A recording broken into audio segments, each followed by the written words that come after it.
Hello friends, welcome to my channel Vigyani ma'am. Friends, आमे आज discussion करबा जियोग्राफी रो गोटे इंपोर्टेंट क्लास जो थिरे आमे 200 एबव माने 210 पाखा पाखी आमे एमसीक्यू डिस्कशन करबा जो गुडा की आपण मानक पय इंपोर्टेंट अछि। प्राय क्वेश्चन देखंतु प्रीवियस ईयर रो आसीची। तेनु फ्रेंड्स एबे आमे स्टार्ट करबा। निम्नस्थ केउ राज्यटीर राज्य सीमा आमर एक पड़ोसी राष्ट्र बा देश सह लागि नाही कहला। ଆମର 2012 ରେ ଆସିଛି ଆସାମ, ନାଗାଲାଣ୍ଡ, ହରିୟାଣା, ବିହାର।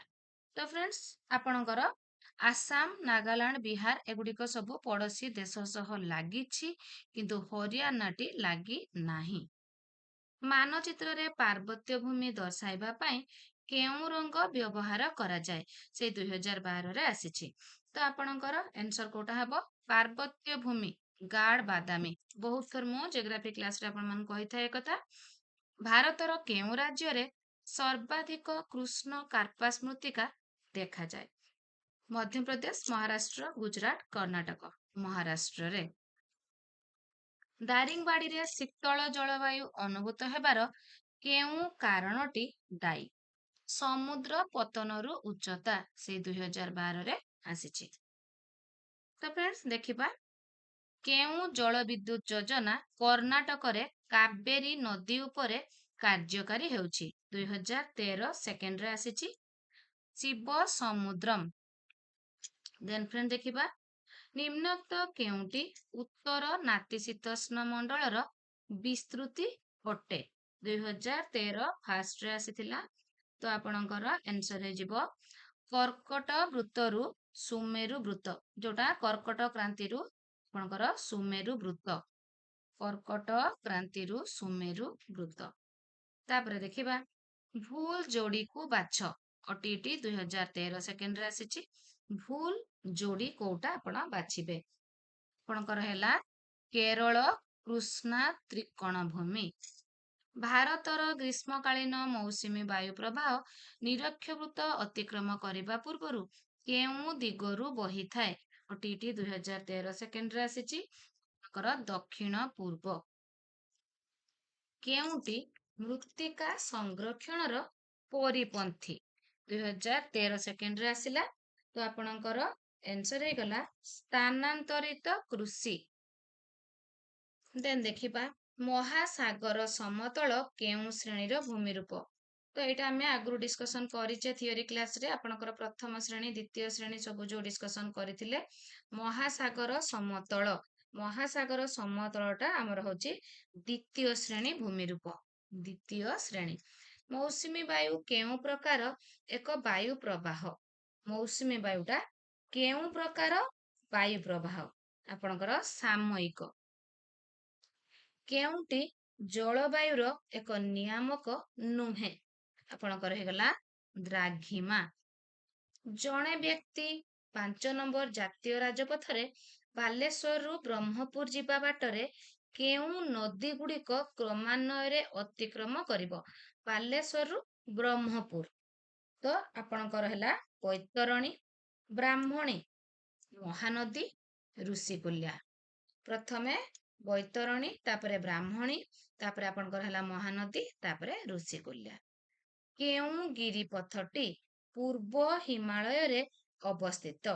ପୂର୍ବ ହିମାଳୟରେ ଆପଣଙ୍କର ହେଲା ନାଥୁଲା। ନିମ୍ନୋକ୍ତ କେଉଁ ଅଞ୍ଚଳରେ ଦକ୍ଷିଣ ପଶ୍ଚିମ ମୌସୁମୀ ବାୟୁ ଦ୍ୱାରା ବୃଷ୍ଟିପାତ ହୋଇ ନଥାଏ କହିଲା? ଆପଣଙ୍କର ଓଟିଇଟି 2014ରେ ଅଲରେଡି ଆସି ସାରିଛି। କରମଣ୍ଡଳ ଉପକୂଳ। ଖଣିଜ ଓ ସମ୍ପର୍କିତ ଖଣିଜ ପଦାର୍ଥ ଦୃଷ୍ଟିକୋଣରୁ ଭିନ୍ନ ଯୋଡିଟିକୁ ବାଛି ଲେଖ। ଖଣି ଆଉ ସମ୍ପର୍କିତ ଖଣିଜ ପଦାର୍ଥ। ଓଟିଇଟି 2014ରେ ଆପଣଙ୍କର ଆସିଛି। ଆପଣଙ୍କର ଭିନ୍ନ ଯୋଡି କୋଉଟା? ଅଲଗା। ସୁକିନ୍ଦା ମାଙ୍ଗାନିଜ। କେଉଁ କୃଷିଜାତ ଦ୍ରବ୍ୟ ଉତ୍ପାଦନରେ ଭାରତରେ ସ୍ୱାଧୀନତା ପରଠାରୁ ଯଥେଷ୍ଟ ଉନ୍ନତି ହୋଇଅଛି? ଗହମ। ନିମ୍ନୋକ୍ତ କେଉଁ ଶିଳ୍ପନଗରୀ ଛଟନାଗପୁର ମାଳଭୂମିରେ ଅବସ୍ଥିତ? ରାଞ୍ଚି। ତ ଫ୍ରେଣ୍ଡସ୍ ଏଗୁଡିକ ପ୍ରାୟ ସବୁ ସିଲେକ୍ଟିଭ ଅଛି, ତ ଆପଣ ଭଲ ଭାବେ ଶୁଣିବେ। ବୃଷ୍ଟିପାତ ଦୃଷ୍ଟିକୋଣରୁ ମହାବଳେଶ୍ୱର, ପୁନେ, ମାଙ୍ଗାଲୋର କୋଉଟା ହବ ଆପଣଙ୍କର? ମାଙ୍ଗାଲୋର ହବ ବେଙ୍ଗାଲୁରୁ। ଚମ୍ବଲ ନଦୀରେ କେଉଁ ନଦୀବନ୍ଧ ଯୋଜନା ହୋଇଛି? ଚମ୍ବଲ ନଦୀରେ ରାଣା ପ୍ରତାପ ସାଗର। କେଉଁଟି ଏକ ଅର୍ଥକରୀ ଫସଲ ନୁହେଁ କହିଲା? ଅର୍ଥକରୀ ଫସଲ ନୁହେଁ। ତ ଫ୍ରେଣ୍ଡସ୍ ଆପଣଙ୍କର ଆଖୁ, କପା, ଝୋଟ ସବୁ ହଉଛି ଅର୍ଥକାରୀ, ମକାଟା ଅର୍ଥକାରୀ ନୁହେଁ। ଭୂଗୋଳ ମାନଚିତ୍ରରେ ଏଇ ଚିହ୍ନ କାହାକୁ ସୂଚେଇଥାଏ? ଏଠି ମାନଚିତ୍ର କଥା ଆସିଲା। ଏଗୁଡିକ କାହାକୁ ସୂଚେଇଥାଏ ଆପଣଙ୍କର? ଜନବସତି। ଜନବସତି। କେଉଁଟି ଦ୍ୱିତୀୟ ଶ୍ରେଣୀର ଭୂମିରୂପ? ଦ୍ୱିତୀୟ ଶ୍ରେଣୀ। ପ୍ରଥମଟା ତ ଆପଣଙ୍କର ମହାସାଗର ମହାଦେଶ, ଆପଣଙ୍କର ଦ୍ୱିତୀୟ ଶ୍ରେଣୀ ଭୂମିରୂପ ହଉଛି ପର୍ବତ। ତାପରେ ଦେଖିବା ମାନଚିତ୍ରରେ ଜଳରାଶି କେଉଁ ରଙ୍ଗରେ ଦର୍ଶାଇ ଦିଆଯାଇଥାଏ? ଜଳରାଶିଟା ନୀଳ ରଙ୍ଗ। ଦେନ୍ ଦେଖିବା କେଉଁ ନଦୀ ଉପତ୍ୟକା ଦ୍ୱାରା ଦକ୍ଷିଣ ଭାରତ ମାଳଭୂମି ଦୁଇ ଭାଗରେ ବିଭକ୍ତ ହୋଇଅଛି? ଦୁଇ ଭାଗରେ। ନର୍ମଦା। ମୁଖ୍ୟତଃ କେଉଁ କାରକ ପାଇଁ ଦିଲ୍ଲୀର ତାପ ବ୍ୟବଧାନ ଚେନ୍ନାଇ ଅପେକ୍ଷା ଅଧିକ ହୋଇଥାଏ? ସମୁଦ୍ର ଠାରୁ ଦୂରତା। ପାଠଦାନର ଉପକ୍ରମ ସୋପାନରେ ଯେଉଁ ପ୍ରଶ୍ନ ପଚରାଯାଏ ତାହା କେଉଁ ପ୍ରଶ୍ନର ଅନ୍ତର୍ଗତ? ପାଠଦାନର ଉପକ୍ରମ ସୋପାନରେ ଆପଣ କେଉଁ ପ୍ରଶ୍ନ ପଚାରିଥାନ୍ତି? ଉପକ୍ରମରେ ଆମେ ପ୍ରାରମ୍ଭିକ ପ୍ରଶ୍ନ ପଚାରିଥାଉ। ଭୂଗୋଳ ମାନଚିତ୍ରରେ ଏଇ ଯୋଉ ଚିହ୍ନଟା କାହାକୁ ସୂଚେଇଥାଏ? ମିଟର ଗେଜ ରେଳପଥ। କେଉଁ ପଦ୍ଧତି ଏକ ମିଶ୍ର ପ୍ରକ୍ରିୟା ଯେଉଁଥିରେ ପ୍ରତ୍ୟେକ ଛାତ୍ରଛାତ୍ରୀ ନିଜର ମତ, ଅନୁଭୂତି ଓ ପ୍ରତିକ୍ରିୟା ପ୍ରକାଶ କରିବା ପାଇଁ ସୁଯୋଗ ପାଇପାରିବେ? କୋଉଥିରେ ପିଲାମାନେ ତାଙ୍କର ମତାମତ ଦବା ପାଇଁ ସୁଯୋଗ ପାଇବେ? ଆଲୋଚନାରେ। ଆଲୋଚନାମୂଳକ ପଦ୍ଧତି। ମାନଚିତ୍ରରେ ସବୁଜ ରଙ୍ଗ କେଉଁ ଅଞ୍ଚଳକୁ ସୂଚେଇଥାଏ? ଆଗରୁ ମଧ୍ୟ ଫ୍ରେଣ୍ଡସ୍ କହିଛି ସବୁଜ ହଉଛି ଆପଣଙ୍କର ସମତଳ ଭୂମି। ମାନଚିତ୍ରରେ ହଳଦିଆ ରଙ୍ଗ କେଉଁ ଅଞ୍ଚଳକୁ ସୂଚାଇଥାଏ? ମାଳଭୂମି। ଭୂଗୋଳ ଶିକ୍ଷା ପ୍ରଧାନତଃ କିଭଳି ହେଲେ ତାହା ଛାତ୍ରମାନଙ୍କୁ ଚିତ୍ତାକର୍ଷକ ହୋଇପାରିବ? ବର୍ଣ୍ଣନାମୂଳକ। ଖଣିଜ ପଦାର୍ଥ, କୃଷି ଓ କୃଷିଜାତ ଦ୍ରବ୍ୟ, ଶିଳ୍ପ ଇତ୍ୟାଦି ଭୂଗୋଳ ପାଠ୍ୟକ୍ରମର କେଉଁ ପଦ୍ଧତି ଦ୍ୱାରା ଶିକ୍ଷା ଦିଆଯାଇ ପାରିବ?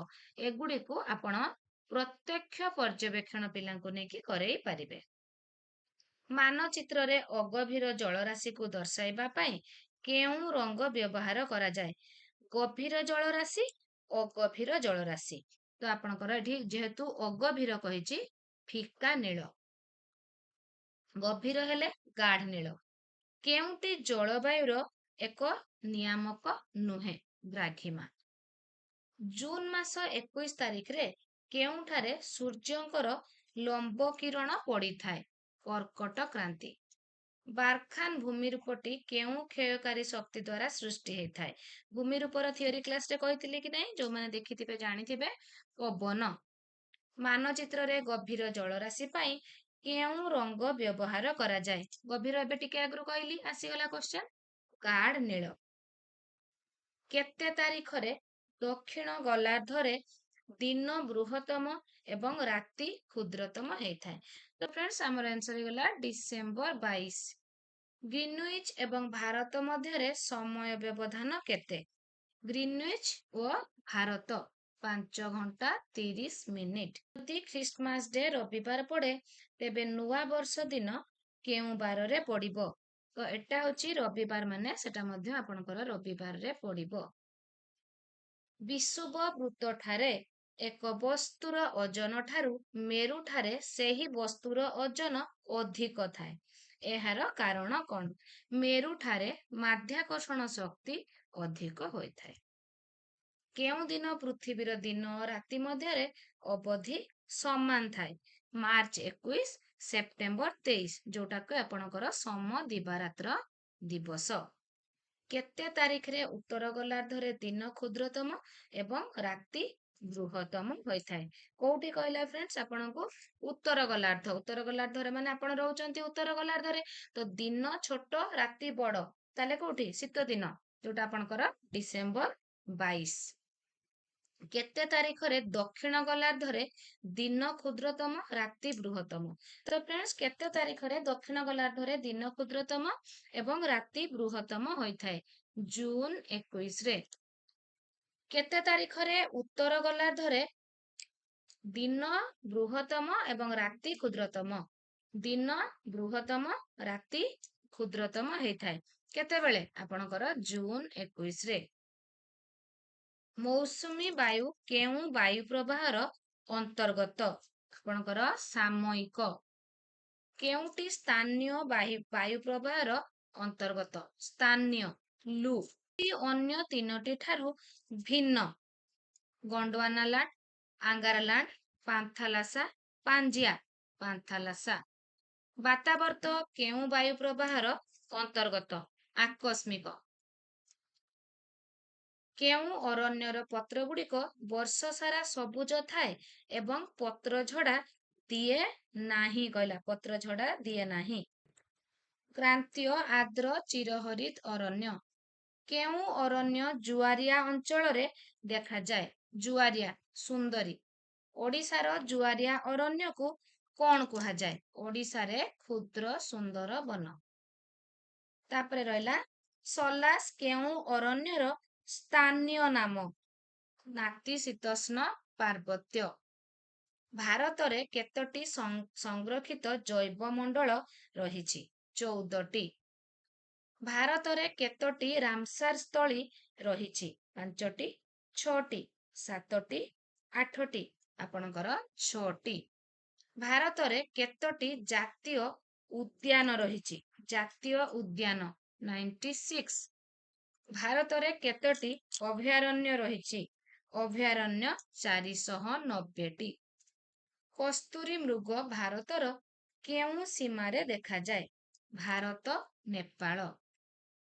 ଭାରତର କେଉଁ ସ୍ଥାନରେ ଏକ ଶିଙ୍ଗା ଗଣ୍ଡା ଦେଖାଯାଏ? ଏକ ଶିଙ୍ଗା ଗଣ୍ଡା, ଆସାମର କାଜିରଙ୍ଗା। ଭାରତର ଜାତୀୟ ପଶୁ କାହାକୁ କୁହାଯାଏ? ଆପଣମାନେ ସମସ୍ତେ ଜାଣିଛନ୍ତି, ଏଥିରେ କିଛି ଭାବିବାର ନାହିଁ। କାହାକୁ ଭାରତର ଜାତୀୟ ପକ୍ଷୀ କୁହାଯାଏ? ମୟୂର। ଦେଶରେ କେତୋଟି ବ୍ୟାଘ୍ର ପ୍ରକଳ୍ପ ରହିଛି? 27ଟି। କେଉଁ ବ୍ୟାଘ୍ର ପ୍ରକଳ୍ପ ଯୋଡ଼ିଟି ଠିକ ନୁହେଁ? କହିଲା ଠିକ ନୁହେଁ। ଆପଣଙ୍କର ମଧ୍ୟପ୍ରଦେଶ ଦୁଧୱା, ଏଇଟା ହଉଛି ଆପଣଙ୍କର ଠିକ ନୁହେଁ। ଓଡ଼ିଶାର କେଉଁଠାରେ ବ୍ୟାଘ୍ର ପ୍ରକଳ୍ପ ରହିଛି? ମୟୂରଭଞ୍ଜର ଶିମିଳିପାଳ। ଓଡ଼ିଶାର କେଉଁଠାରେ ପକ୍ଷୀ ବିହାର ରହିଛି? ଚିଲିକା। ଓଡ଼ିଶାର କେଉଁଠାରେ କୁମ୍ଭୀର ସଂରକ୍ଷଣ ଯୋଜନା କାର୍ଯ୍ୟକାରୀ ହେଉଛି? କୁମ୍ଭୀର ସଂରକ୍ଷଣ, ଭିତରକନିକା। ଜାତୀୟ ଅରଣ୍ୟ ନୀତି କେବେ କାର୍ଯ୍ୟକାରୀ ହୋଇଥିଲା? ଜାତୀୟ ଅରଣ୍ୟ 1988ରେ। ଭାରତର କେଉଁ ରାଜ୍ୟରେ ସର୍ବାଧିକ ଗୁଳ୍ମ ଅରଣ୍ୟ ରହିଛି? ଆନ୍ଧ୍ରପ୍ରଦେଶ। ଭାରତର କେଉଁ ରାଜ୍ୟରେ ସର୍ବନିମ୍ନ ଅରଣ୍ୟ ଦେଖାଯାଏ? ସର୍ବନିମ୍ନ ହରିୟାଣାରେ। ସବୁଠୁ କମ୍। ସଂରକ୍ଷିତ ଅରଣ୍ୟର ଆୟତନ ସମୁଦାୟ ଅରଣ୍ୟ ଆୟତନର କେତେ ଶତାଂଶ? 53%। ମୁକ୍ତ ଅରଣ୍ୟ କେଉଁ ଅରଣ୍ୟର ଅନ୍ତର୍ଗତ? ଅବର୍ଗୀକୃତ। କେଉଁ ଅରଣ୍ୟ ସ୍ଥାନୀୟ ଶାସନ ସଂସ୍ଥା ଦ୍ୱାରା ପରିଚାଳିତ ହୋଇଥାଏ? ଗୋଷ୍ଠୀ ଅରଣ୍ୟ। ରଗଲିତ ମରୁସ୍ଥଳୀ ମୃତ୍ତିକା କେଉଁଠାରେ ଦେଖାଯାଏ? ତ ଆପଣଙ୍କର ଆରାବଳୀ ପାର୍ଶ୍ୱରେ। ଆରାବଳୀ ପାର୍ଶ୍ୱରେ। ଲିଥୋଜୋଲିକ କଣ? ଲିଥୋଜୋଲିକ ହେଉଛି ଗୋଟେ ମରୁସ୍ଥଳୀ ମୃତ୍ତିକା। ଲୋଏସ କେଉଁ ମୃତ୍ତିକାର ଅନ୍ତର୍ଗତ? ପଟୁ। ଓଡ଼ିଶାର କେଉଁ ଜିଲ୍ଲାରେ କୃଷ୍ଣ କାର୍ପାସ ମୃତ୍ତିକା ଦେଖାଯାଏ? ବୌଦ୍ଧ। ଭାରତର ସମୁଦାୟ ଆୟତନର ଶତକଡ଼ା କେତେ ଭାଗ ଅରଣ୍ୟ ରହିଛି? 22.5। ଓଡ଼ିଶାର କେଉଁ ପାହାଡ଼ରୁ ଉଚ୍ଚ ମାନର ଲୁହାପଥର ମିଳେ? ଆପଣଙ୍କର ବାଦାମ ପାହାଡ଼। ଗୁଆ ଓ ନୂଆମୁଣ୍ଡି ଲୌହ ଖଣି କେଉଁ ରାଜ୍ୟରେ ଅବସ୍ଥିତ? ଝାଡ଼ଖଣ୍ଡ। ଛତିଶଗଡ଼ ରାଜ୍ୟର କେଉଁ ପାହାଡ଼ରୁ ଅତି ଉଚ୍ଚମାନର ହେମାଟାଇଟ ପଥର ମିଳେ? ବଇଲାଡିଲା। ବଇଲାଡିଲା। କେଉଁ ଲୁହାପଥର ଖଣି ପୃଥିବୀର ବୃହତ୍ ଖଣିମାନଙ୍କ ମଧ୍ୟରେ ଅନ୍ୟତମ? କୁଡ୍ରମୁଖ। କେଉଁ ଖଣିରୁ ଲୁହାପଥର ଗିଲା ଅବସ୍ଥାରେ ପାଇପ୍ ସାହାଯ୍ୟରେ ପରିବହନ କରାଯାଏ? ପାଇପ୍ ସାହାଯ୍ୟରେ ଅଣାଯାଏ। ଆପଣଙ୍କର ଆନ୍ସର ହେଇଗଲା କୁଡ୍ରମୁଖ। ସେଇ କୁଡ୍ରମୁଖ। ମାଙ୍ଗାନିଜକୁ କେଉଁଥିରେ ମିଶ୍ର ଧାତୁ ରୂପେ ବ୍ୟବହାର କରାଯାଏ? ଇସ୍ପାତ। ଚମ୍ବଲ ନଦୀରେ କେଉଁ ନଦୀବନ୍ଧ ଯୋଜନା କାର୍ଯ୍ୟକାରୀ ହେଉଛି? ନଦୀବନ୍ଧ ଆପଣଙ୍କର ନାଗାର୍ଜୁନ ସାଗର, ଗୋବିନ୍ଦ ସାଗର, ଆପଣଙ୍କର କୋୟନା ଗାନ୍ଧୀ ସାଗର। ଗାନ୍ଧୀ ସାଗର। ଫର୍କା ବ୍ୟାରେଜ କେଉଁ ନଦୀରେ କାର୍ଯ୍ୟକାରୀ ହେଉଛି? କେଉଁ ନଦୀରେ? ଗଙ୍ଗା ନଦୀରେ। ପ୍ରଭାର ଯୋଜନା କେଉଁ ନଦୀରେ କାର୍ଯ୍ୟକାରୀ ହେଉଛି? ଗୋଦାବରୀ। କେଉଁଟି ପୃଥିବୀର ସର୍ବାଧିକ ବୃଷ୍ଟିପାତ ଅଞ୍ଚଳ? ମାଇସିନରାମ। ହଜଖାସ ନାମକ ଜଳାଶୟ କେଉଁଠାରେ ରହିଛି? ଦିଲ୍ଲୀ। କେଉଁଠି କଠିନତମ ଖଣିଜ ପଦାର୍ଥ? ହୀରା। କେଉଁଟି କୋମଳତମ ଖଣିଜ ପଦାର୍ଥ? କୋମଳ। ଟାଲକ। ଦେନ୍ ଦେଖିବା ନାଗାର୍ଜୁନ ସାଗର ଯୋଜନା କେଉଁ ନଦୀରେ କାର୍ଯ୍ୟକାରୀ ହୋଇଛି? ନାଗାର୍ଜୁନ ଆପଣଙ୍କର କୃଷ୍ଣା। କାବେରୀ ନଦୀରେ କେଉଁ ନଦୀବନ୍ଧ ଯୋଜନା କାର୍ଯ୍ୟକାରୀ ହୋଇଛି? ମେଟୁର। ହୀରାକୁଦ ନଦୀବନ୍ଧ ଯୋଜନା କେଉଁ ନଦୀରେ କାର୍ଯ୍ୟକାରୀ ହୋଇଛି? ତ ଫ୍ରେଣ୍ଡ ଯେହେତୁ ଆପଣମାନଙ୍କର ଏକ୍ଜାମ ପାଖେଇ ଆସିଲାଣି, ଆପଣଙ୍କୁ ବହୁତ କିଛି ପଢିବାର ଅଛି, ତ ସେଥିପାଇଁ ମୁଁ ଏଇ ଯୋଉ ମାରାଥନ କି ମକ୍ ଟେଷ୍ଟ କରୁଛି ସେଥିରେ ମୁଁ ଆପଣଙ୍କୁ କେବଳ ଆନ୍ସର ଗୁଡ଼ିକ କହୁଛି ଯାହାକି ଆପଣମାନେ ମନେ ରଖନ୍ତୁ। ହୀରାକୁଦ ନଦୀବନ୍ଧ ଯୋଜନା ଆପଣଙ୍କର ମହାନଦୀ ଉପରେ କାର୍ଯ୍ୟକାରୀ ହୋଇଛି। ନଦୀବନ୍ଧ ଯୋଜନା ଗୁଡ଼ିକ ଆଧୁନିକ ଭାରତର ମନ୍ଦିର ବୋଲି କିଏ କହିଥିଲେ? ଜବାହରଲାଲ ନେହେରୁ। କେଉଁ ନଦୀରେ ସର୍ଦ୍ଦାର ସରୋବର ଡ୍ୟାମ ନିର୍ମିତ ହୋଇଛି? ନର୍ମଦା।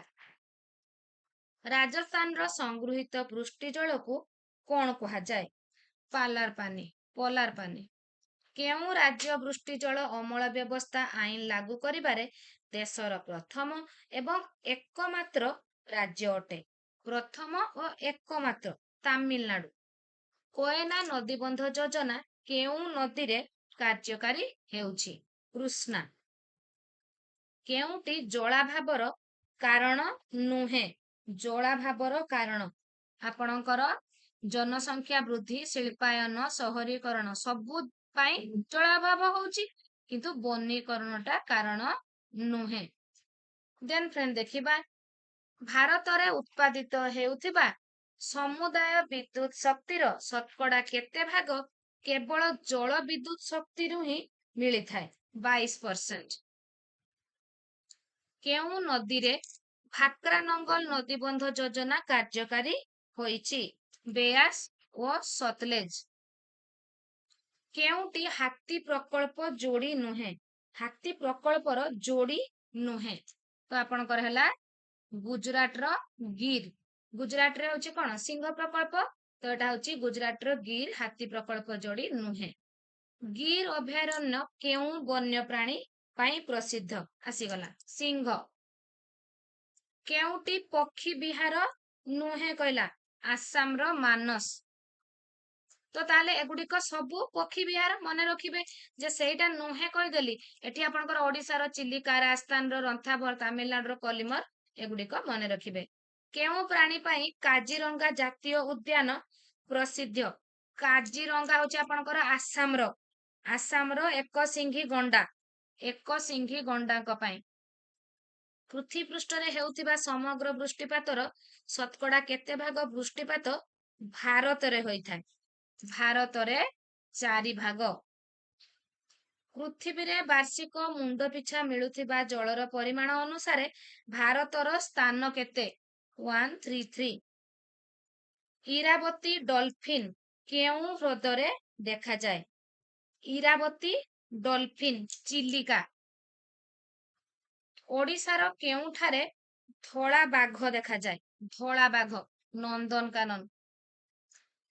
ଦେନ୍ ଦେଖିବା ଓଡ଼ିଶାର କେଉଁ ନଦୀ ମୁହାଣରେ ଅଲିଭ୍ ରିଡଲେ କଇଁଛ ଓ ନୀଳ କଙ୍କଡା ପାଇଁ ସୁରକ୍ଷା ପ୍ରଦାନ କରାଯାଇଛି? ଋଷିକୂଲ୍ୟା। ବାରସିଙ୍ଗା ଓ କୃଷ୍ଣ ହରିଣ ପାଇଁ କେଉଁ ଅଭୟାରଣ୍ୟ ରହିଛି? ଦୁଧୁଆ। ତ ଫ୍ରେଣ୍ଡସ୍ ଆପଣଙ୍କର ଓଡ଼ିଶା ଆଉ ଭାରତ ଆପଣଙ୍କର ଜିଓଗ୍ରାଫିର ବଛା ବଛା କ୍ୱେଶ୍ଚେନ୍ ଏଇ 210 କ୍ୱେଶ୍ଚେନ୍ ଭିତରେ ରହିଛି। କେଉଁ ମସିହାରେ ଦାର୍ଜିଲିଂରେ ପଦ୍ମଜା ନାଇଡୁ ହିମାଳୟାନ ପ୍ରାଣୀ ଉଦ୍ୟାନ ସ୍ଥାପନ କରାଯାଇଥିଲା? 1996ରେ। ଦେନ୍ ଦେଖିବା 1 ଟନ୍ ଇସ୍ପାତ ତିଆରି ପାଇଁ ପ୍ରାୟ କେତେ ପରିମାଣର ମାଙ୍ଗାନିଜ୍ ଆବଶ୍ୟକ? 10 କିଗ୍ରା। ଆଲୁମିନିୟମ କେଉଁ ଖଣିଜ ପିଣ୍ଡରୁ ମିଳିଥାଏ?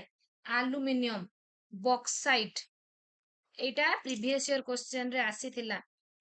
ଚୂନ ପଥରକୁ କେଉଁ ଶିଳ୍ପର କଞ୍ଚାମାଲ ରୂପେ ବ୍ୟବହାର କରାଯାଏ? ସିମେଣ୍ଟ।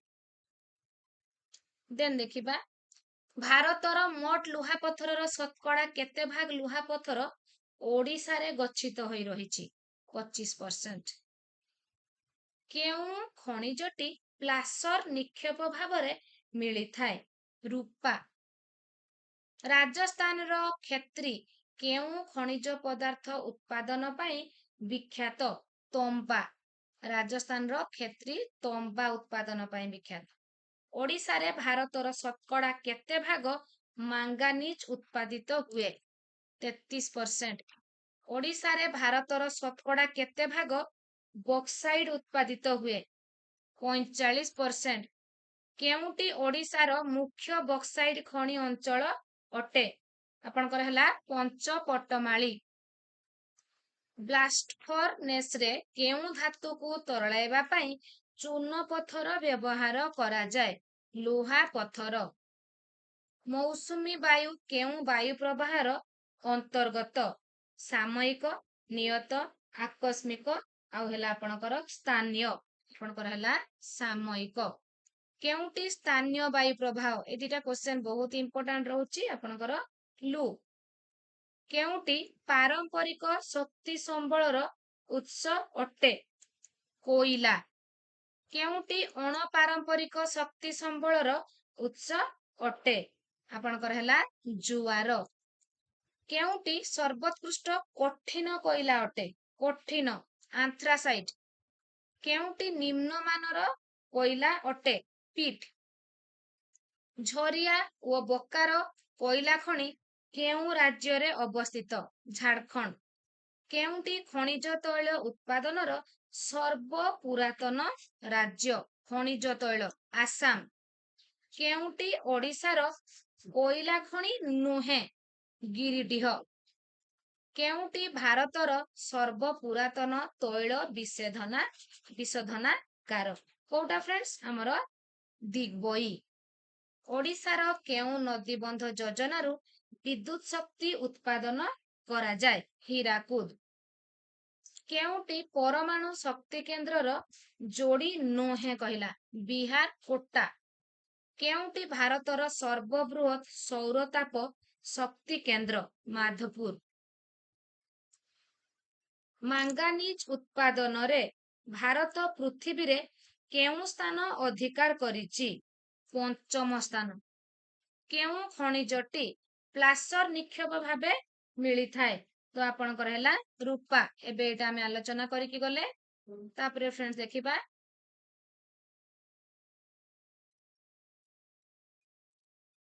ଏଇଠୁ ଷ୍ଟାର୍ଟ କରିବା। ନିମ୍ନୋକ୍ତ ଗୁଡ଼ିକୁ ଆଲୋଚନା କଲେ ନିମ୍ନୋକ୍ତ କେଉଁ ନଦୀ ଦ୍ୱୟ ମଧ୍ୟରେ ହିମାଳୟ ପର୍ବତ ଶ୍ରେଣୀ ଅବସ୍ଥିତ?